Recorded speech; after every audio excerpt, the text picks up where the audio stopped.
and welcome back to the Modeling Success in Action podcast. I'm your host, Jessica, and today I am joined by Peter Lambert. Now, Peter is a serial entrepreneur and currently owner or partner in 3 Vancouver-based businesses. He loves to talk about personal productivity, work-life balance, technology supporting business systems, and ethics in business. Welcome, Peter. Thank you very much for having me here, Jessica. Pleased to be on your podcast.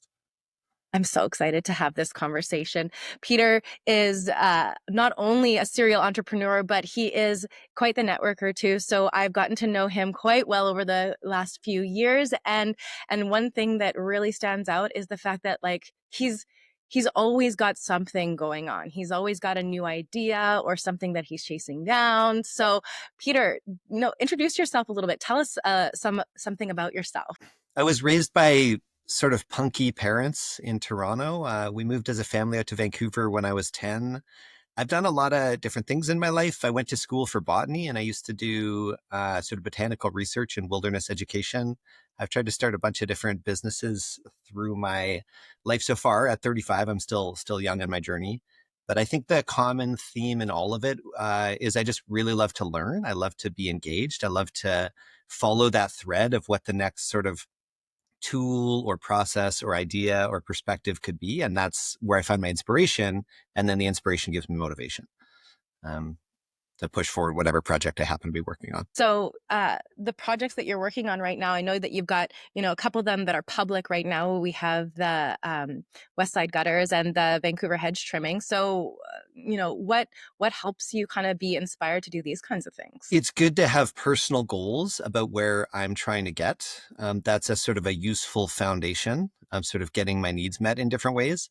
I also find it's very important for myself to have a long-term big picture about contribution, that the contribution I want to make to the world, the offering I want to make to the world, and that could be my staff, my clients, or accruing some sort of set of skills or resources to take on a project that has a bigger scope.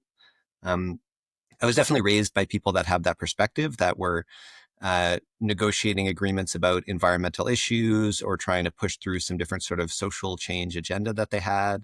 I'm not an activist in that way. I don't sort of enjoy that work, but to turn business into a tool to do good in the world is definitely an inspiration for me. And I see that as a sort of a long-term vision that the work I do now can build towards. It gives me motivation, in addition to just sort of starting projects that pay me well, that take care of clients, where I can provide meaningful jobs for people. Those are more sort of tangible current motivations. So then, was it this interest in the environmental issues that led you to go into botany?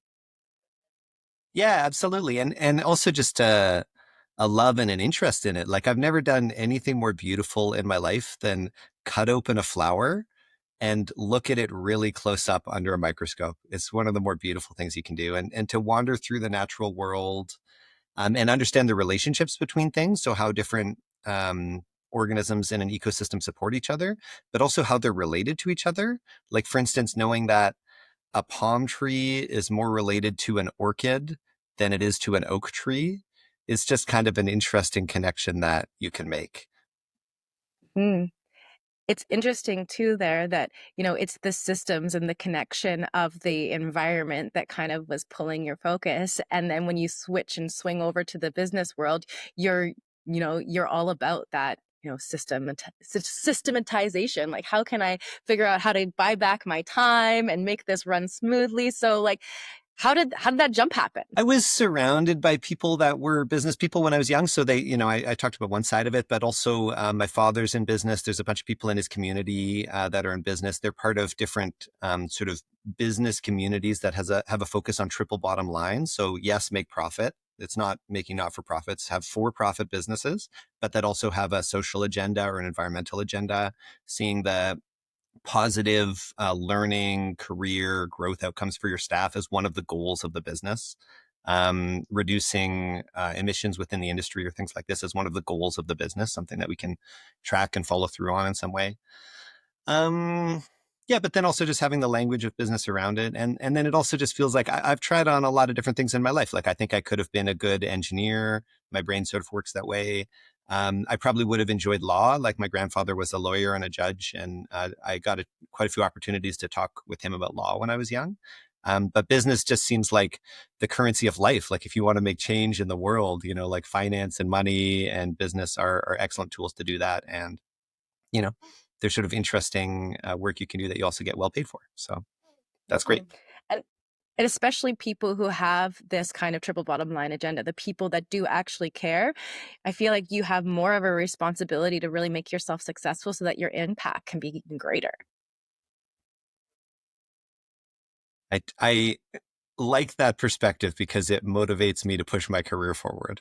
I don't want to denigrate anybody else or what they're doing with their money, but yeah, the resources I have, I try to do good with. Awesome. So teach me a little bit about how you've integrated that into your current business. Well, businesses.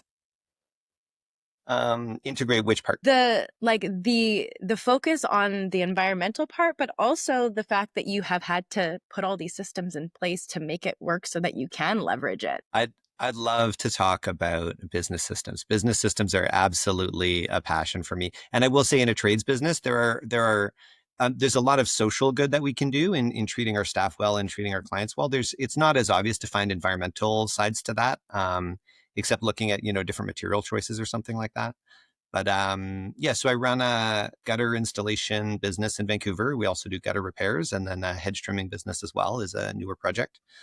Um, I I guess to frame the conversation about processes and systems, I heard something that I really liked about running a business, which is when your revenue is between 0 and 100,000, what you need is hustle. It's all about your hustle. So you're at the tip of the spear. You're managing every contract and every client experience and everything like that. And you're really pushing, projects through yourself. And that hustle can get you to $100,000, ish, in a lot of different industries. To get from that 100,000 to that $1 million revenue, it's all systems. So you need to implement core systems. You can't be at the tip of the spear anymore. You need other people out there doing your work for you. You need their buy-in, but you also need to make it really clear for them what their role is and what good work looks like. And when you're, in my case, repairing a particular type of gutter corner, how thick does the caulking need to be? What sort of process do you follow to get that corner into good condition for a repair before you get there? And that's something that I love. Like my brain just works really well in that stage. I can talk more about that, but key points would be absolutely coming up with some sort of standardized operating procedures or organization within our shop or things like that. But the biggest one for me has been technology. And actually, as part of my university degree, I learned computer code. And going along with this idea of loving to learn, that's something that I really enjoyed and wanted to explore. And I ended up personally coding a backend server that manages many of our business processes, which was most people, that would be a terrible experience for them. For me, that was very fun. And just to finish that model, we might want to come back around to that. But then the thing I've heard is getting from $1 million to the $10 million revenue mark, which is the journey that I'm on now. And what I've heard is it's all about people. So first it's hustle, then it's process, and that last journey is about people. And I'm starting to feel that I'm at this stage where just codifying what other people should be doing is not enough to actually create growth. I need, I can't just have people's time. Ideally, I have their hearts, that we're really, side by side working in something together. We're inspired together. I'm starting to learn more of these skills about leadership, building inspiration amongst my staff, and creating systems that deeply reward people so they want to invest their life energy into them. And that's a really fun journey for me. I'm young on that one, so I can talk about my first forays into that. But the business process and the systems thing, I just love that. Like um, it just feels like some people probably have this like with their fridge or with their room where you just tidily organize. You come into your house and all the shoes are lined up side by side. It just gives you a little tingle. Like everybody is different. We like different levels of tidiness. I'm not like that in every aspect of my life, but everybody knows that in some way. They've really meticulously cleaned a counter. To have that in your business is such a deep pleasure, to just log in and see everything exactly where it should be, and every client being addressed in a timely way about every issue that matters, and every staff getting paid the right amount on time in a way where they can log in and see what they got paid for and why. Or our material ordering is, coming and going in and out, and we get to see what our backstock of different things looks like. There's no, minimizing waste, creating throughput. I find that very satisfying. How do you manage the human side of the systems? Because a lot of people, when you're thinking system, you're thinking like, I mean, especially this day and age, AI and like the automatic, like, the system is automating it itself. But when you've got people involved in these best practices and these, certain things that need to get done in a certain order, how do you manage the human side of that? Yeah, excellent question. And there are a lot of people could probably give you a lot of different good examples or perspectives on this, but I can share my perspectives. The systems are there to serve the people, and part of that service is to provide like guide rails for them. Like when you're on a road, there are whatever, often barriers on the side of the road. And when the road is getting where you want to go, you're not frustrated or angry at those. Those are limitations. Those barriers are limitations, but they're helping you move quickly to where you want to get to. And I think that's a good example of a system. Like the system for my staff, ideally they can log in and the thing they want to do can be accomplished in 2 clicks of a button. And the information they want to put out or take from the system can be readily available. They can dump it in, take it out. It's right where they want it to be. um, I used to have concerns about this question, that I would be building things that would push people away from it, that people would object to automation or object to this type of systematization. And I've really found that the opposite is true. Like I could probably come up with lots and lots of examples with our staff, but one of the interesting ones is with our clients. um, every For a residential trades business, service business like ours, customer touch points are so important, that the customer feels seen, cared for, connected with, like their needs are understood, this type of thing. And in the old days, when I was down in that hustle zone, it was all just me and them, and I have 4 customers at once, and I can really understand each one and address each one. And as we've grown now, suddenly there's an office with 2 different people who might be texting or emailing with them. There's an assessment team that has 2 different salespeople that might be checking with them. There's a general manager who's overseeing connection with them. There's technicians coming in that we might come on the same job and have, our install crew come and take off and remove and then reinstall gutters. And we might have some funny repairs on a built-in rubber membrane that a different technician has to come do. Um, all that combining to then have the office be again a different person in the office. Our bookkeeper comes in, is sending an invoice. That's a lot of different touch point for that client, and it's easy to lose the thread. So I guess on one hand, the systems allow us to coordinate really well across that whole customer journey. So that the same information that they're giving us early on about where, the address they want on the invoice, or about the details of the work, or about their particular considerations when somebody comes on site, that gets carried from person to person. But an interesting one has been even on the more emotional side of it. Now I've set up an automated text for every client, that when the job is completed, they get a text from me. And it sounds really personal. It's like, hey, this is Peter, the owner of Westside Gutters. I'm just checking in to make sure that you had a good experience. Like, please let me know if there were any concerns. Is there anything we could have done better? This type of thing. And, with then a link to potentially write us a review if they did have a good experience. And people respond to that really favorably. Like we get, you know, well, in a year, 100 reviews or something. Like we get, whatever, a dozen a month reviews that come just from that. And I don't even hear from the people. Um, they might even get the understand that it's an automated text, because if we finish 2 jobs at the same time, they'll get 2 of them, which is a systemic improvement I could make, is to make that a little bit more nuanced.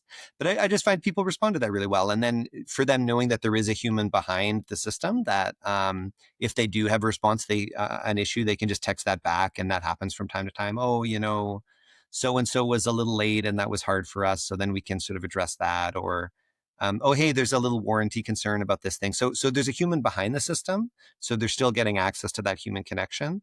But they get the benefits of quality that come with being able to provide that kind of customer service at scale. And what I have found in the past is, as the business starts growing, if you're not careful, quality can decrease. That suddenly we're taking on twice as many clients. Our office is overwhelmed. Their salespeople are overwhelmed. they're forgetting people's names or dates or this or that or the other. And actually, that's a much bigger frustration for people than having a bit of automation in the system. Really.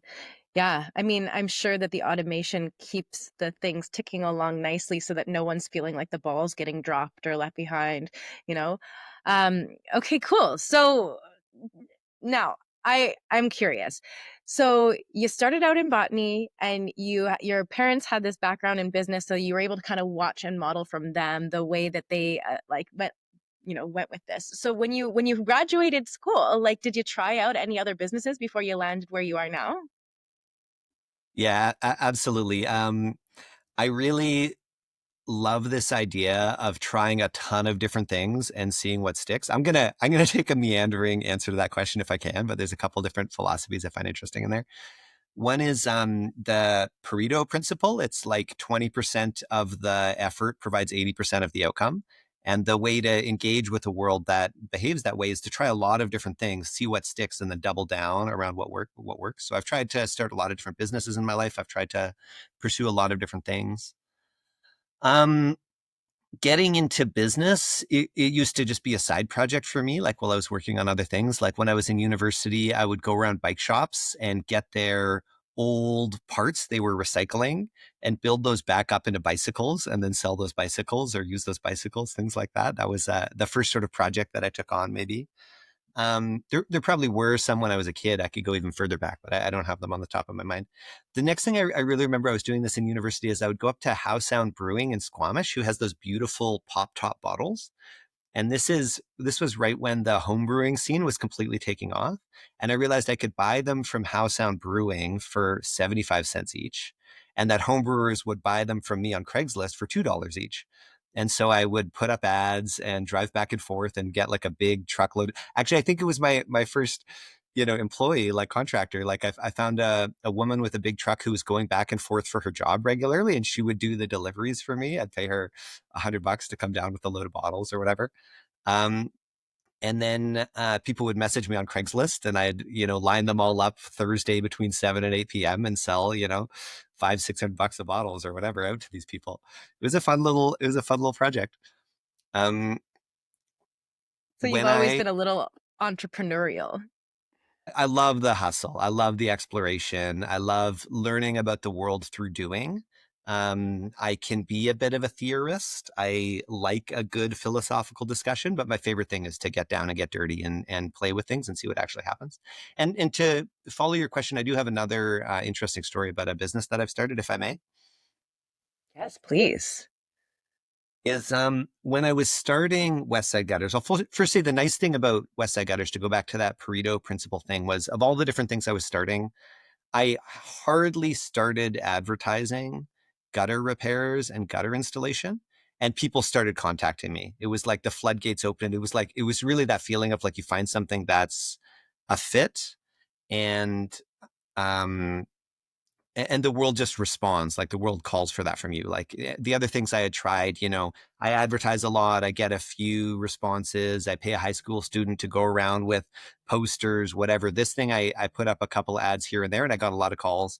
And then people want to pay you, $600 to do a gutter repair or $3,000 to do a gutter installation or whatever it is. I could talk more about that. But as I was starting West Side Gutters, I had one other project that I was working on as well, which was a skunk solutions. I had called it skunk solutions. And I went into, some Adobe product and drew the most adorable little skunk logo. It was like the silly black and white, like skunk, like on the hunt through your neighborhood. And the idea is if you're bothered by skunks, like I can come and trap the skunks and remove them and put them in another place, or do some kind of remediation work on your home so that the skunks are excluded, like structural exclusions from your home. I went out with a guy who was a pest control guy, and he showed me a little bit about the trade and these types of things. And my my funniest story about this was I had some friends over. Okay, I I want to tell a story, and I'm not sure if this is like a really great story for your podcast, and I'm just going to assume that you can cut it if it's not a good fit or something. But it's one of my favorite anecdotes to tell here, and I'll keep it PG. But there was a woman in my 20s that I'd been trying to date for a while, and she would hang out with me, she would spend time with me, she was sort of showing interest, but it was never quite clicking. And at some point, I sort of gave up on it. But she was mutual friends with another friend of mine. And so my friend came over and we were hanging out. And then she got a text from this lady. Let's call her Carla. And my friend is, let's call her Jenny. So Carla texts Jenny. Jenny invites Carla over. So we're all hanging out at my house. And it's just a nice casual time. I've given up on dating Carla at this point.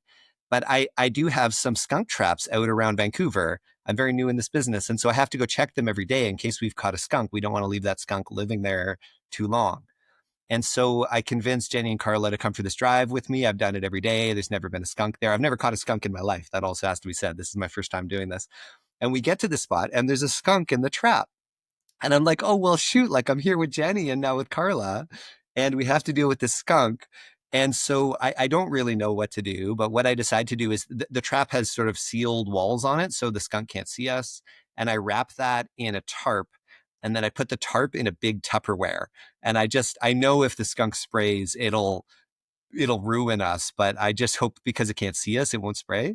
And then I'm working out of a little hatchback at this point. And so Carla's in the passenger seat and then Jenny's in the back seat with this skunk Tupperware on her lap. And the big rule with skunks is you need to bring them across a body of water. I did my research about this and I talked to some experts and stuff, like up to a point, but you're always figuring some stuff out. You have to bring them across a body of water or they'll walk. Like if I brought it to Burnaby from Point Grey, it would walk all the way back to Point Grey. But if I bring it to North Vancouver or to Richmond, it's not going to cross a bridge and it's not going to swim across the Fraser River. So that's what we had to do. We drove out to Sea Island near Richmond and we put this skunk trap open, and the skunk didn't leave right away. So we really, spend some quality time, the three of us kind of sitting and chatting, and we take turns watching the skunk. So then me and Carla got a bit of time.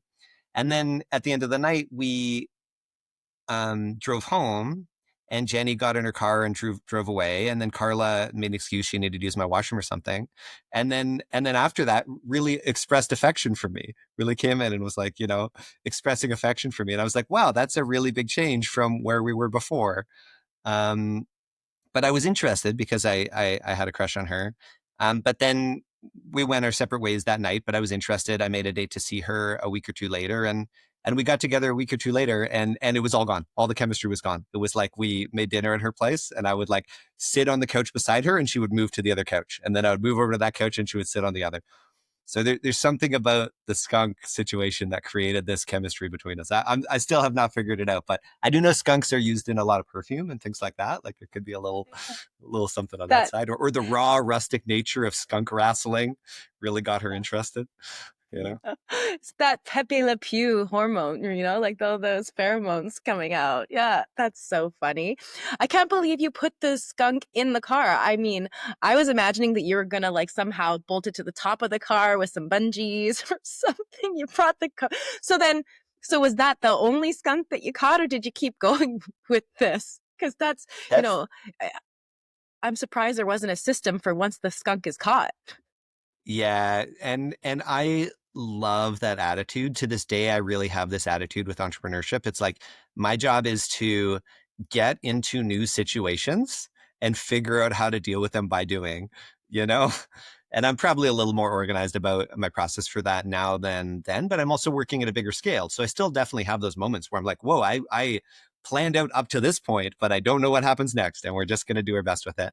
Um, yeah, I hadn't thought that through. And then what started happening was the gutter business started really taking off. And so I just dropped that. That's another good idea. If anyone ever wants to start a skunk removal business with me, I've got a bunch of assets built already.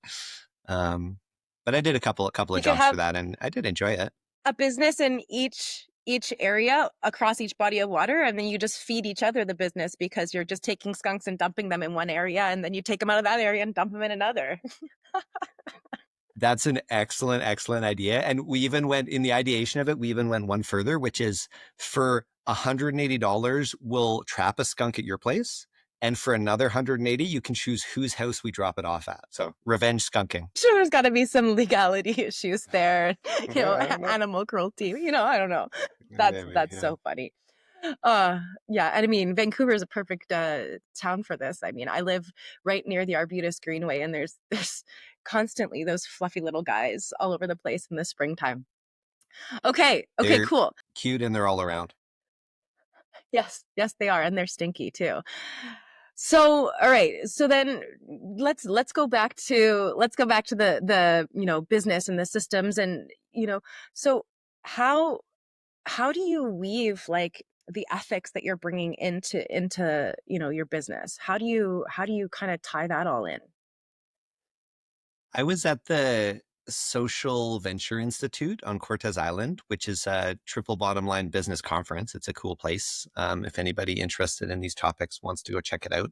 And the one of the core people there shared this idea that they have in their processes, which I sort of shared earlier, which is seeing staff development as one of the core outcomes of their business. And that's been a really nice reframe for me. Like, to be able to lean into business more is really reminding myself that I never am going to want to practice a business that is extractive. I'm always going to want to create situations that are win-win-win for everybody at the table, where the clients are getting a really good experience and receiving high quality for the money that they pay, where the staff are developing as people, working in a supportive working environment, and are being well compensated.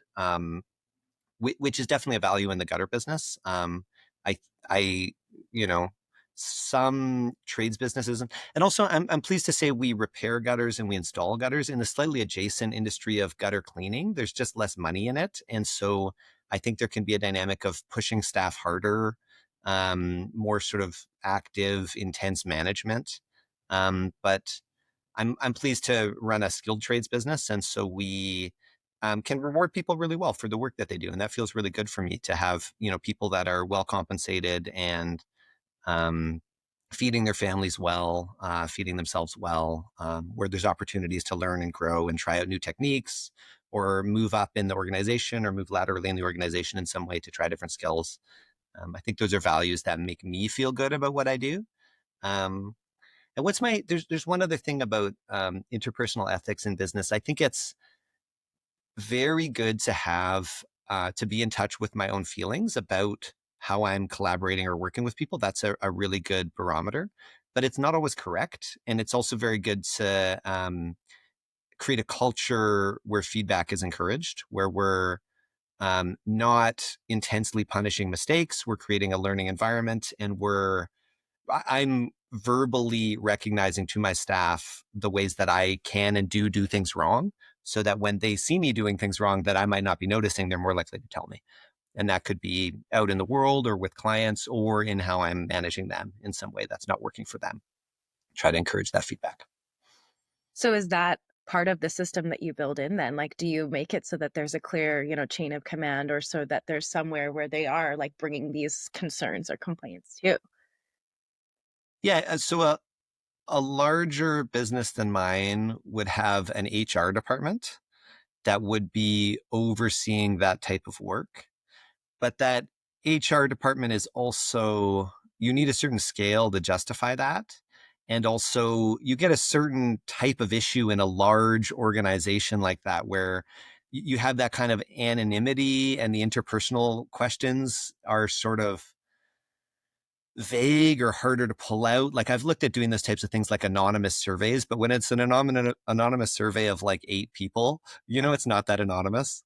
I think and even in a large organization, like, I don't think that kind of work really addresses what's at the heart of it. I think what's at the heart of it is culture and respect. And you can see on somebody's face when they feel respected or not respected by you, or safe or unsafe in their relationship with you. And that culture piece has been a complicated one for me to learn, because I think naturally I'm more the engineer, naturally I'm more the systematist. But it's a very good one. But I think part of that is also for me having a general manager that I can work with to maintain that culture and keep good relationships with people. And so I'm always there as sort of a backstop to that. When people throughout the organization are having issues, they can talk to me. But he manages a lot of those day-to-day relationships, which I appreciate. So as you're designing the setup and like creating these systems, have you ever had to double back and kind of retool things and go, wow, we've set up a system and it's been running and it's totally not working the way we want it to? Does that ever happen? Yeah, that absolutely. I mean, I think that's to go back to the Pareto principle thing. That's like the definition of maybe being alive is that you try things and don't get the outcomes that you want, right? Like, is that there's some sort of like Buddhist thing, like change is the only constant. Like, you just by the time you finally figure out what's working and start to lean on it, something about it changes, and then you're rebuilding, aspects of it. That's absolutely an aspect of it. What I found to go to the specific systemic things, so we use a CRM called SalesMate, which I would highly recommend to anybody looking for a CRM in a service business because it's cheaper than a lot of the other options.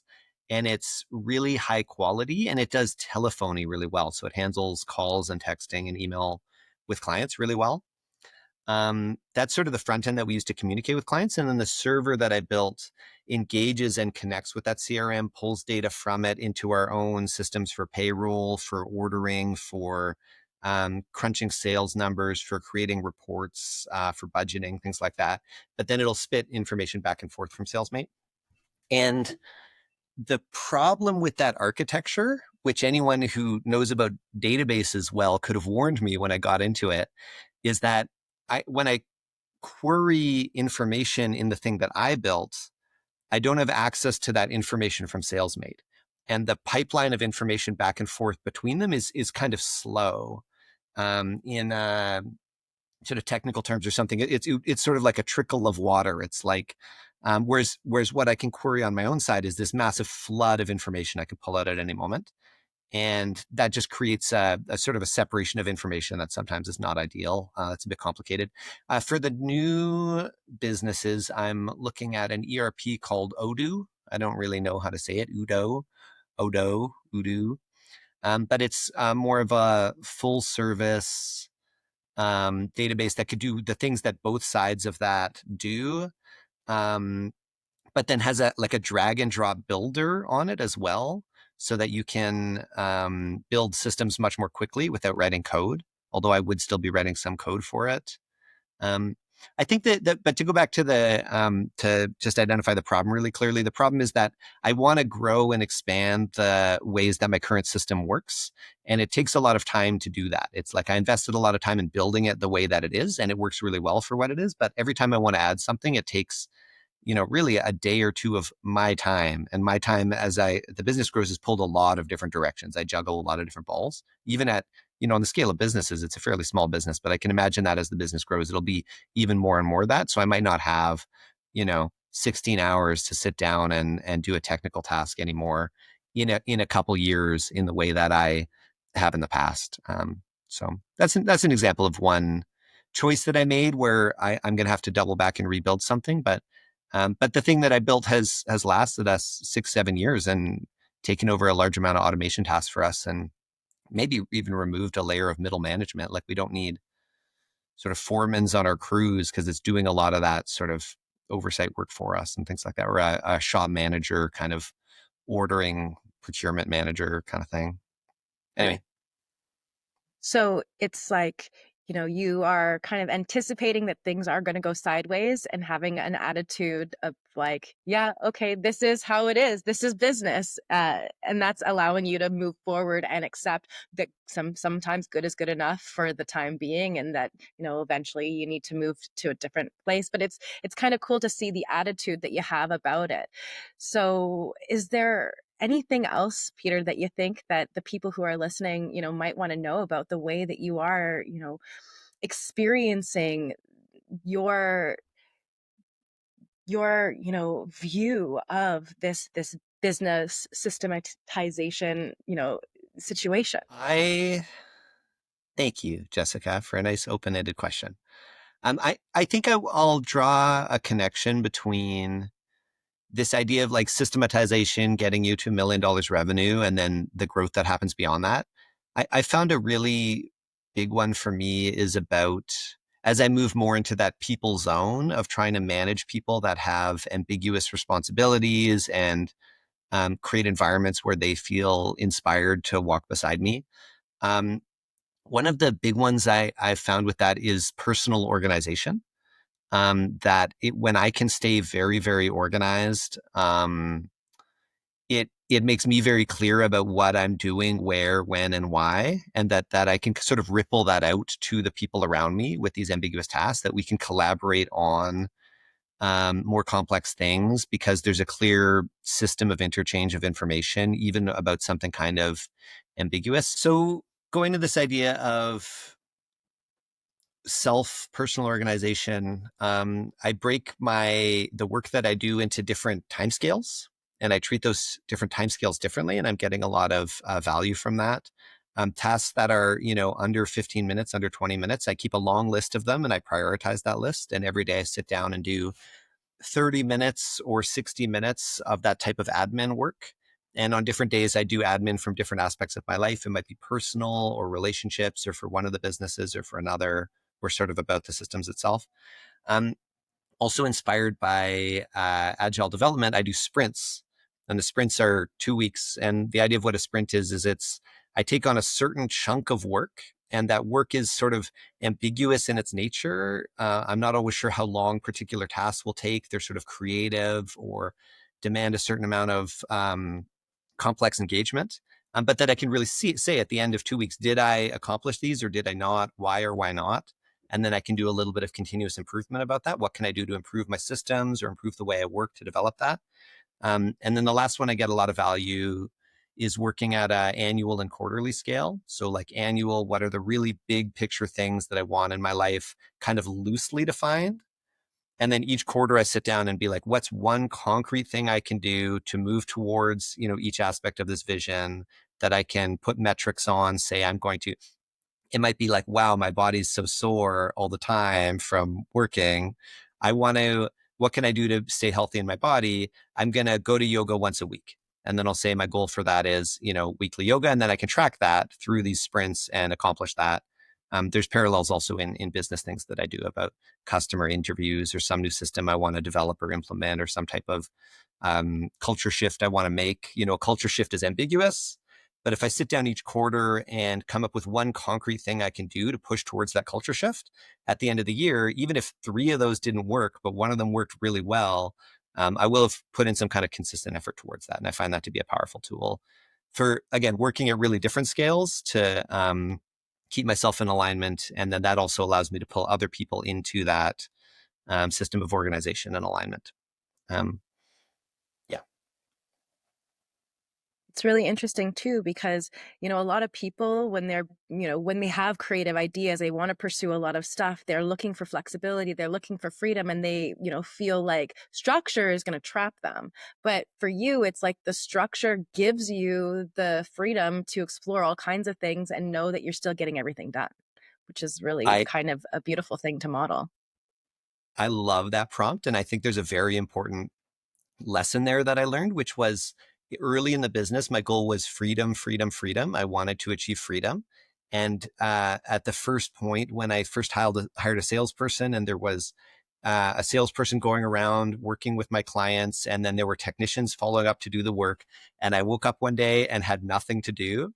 And I just hung around my house for a few days and had money come in. I was like, this is so cool. It was really cool for about 3 days. And then I got bored, and then I got depressed.